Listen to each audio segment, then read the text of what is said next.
Yang paling banyak merugikan keuangan negara itu Pak Jokowi. Anda tahu akibat nikel dilarang, ya? Nikel dilarang, biji nikel yang dilarang ya, biji nikel dilarang, 95% biji nikel itu dipakai untuk perusahaan Cina. Dikasih harga, kan gak ada harganya. Harganya di Shanghai $80. Pemerintah resmi menetapkan buat Cina-Cina itu $34. 95% produknya diekspor ke Cina. Bebas bayar pajak 30 tahun. Tolol itu namanya. Perkarakan saya, silakan Pak Jokowi. Ini saya udah bilang kemana-mana. Bahkan sudah di sidang kabinet, terataskan tuh omongan saya itu. Tapi masih dipidatokan lagi. Wah, kita dapat rezeki nombok 450 triliun. Kebohongan luar biasa itu. Kita kan maksudnya rakyat Indonesia, Cina yang dapat 400 triliunnya itu. Jadi jangan main-main ngurus negara Pak Jokowi. Ya, jangan naif itu gitu. Menurut saya udah keterlaluan, makanya saya bilang Pak Jokowi itu yang dia rusak bukan karena korupsi zaman Pak Harto, KKN. Yang dia rusak nih fondasi bernegara. Jadi harus dilawan. Harus dilawan.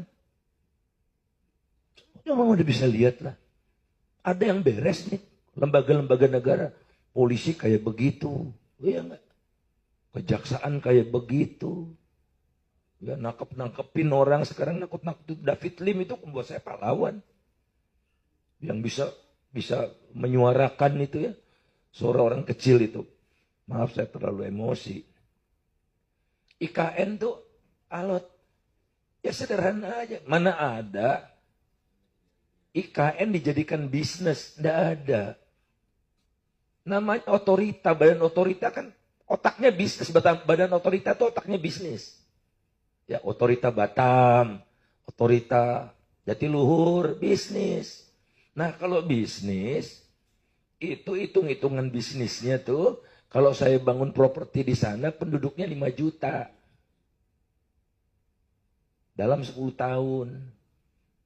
Nggak bisa saya bikin properti, seperti Ciputra Group itu, bikin properti kalau penduduknya cuma 200.000 dan PNS semua.